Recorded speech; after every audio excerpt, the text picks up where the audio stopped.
Okay, today I'm going to show you how to get rid of a problem that's really fucked up. It's called screen overlay. We're going to go to the Play Store,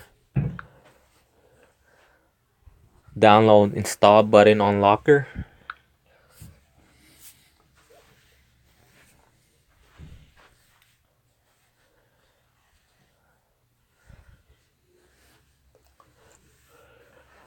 Now we open it.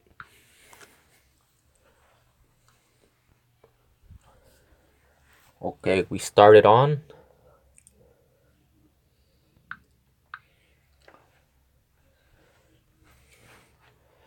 Now we turn it on again.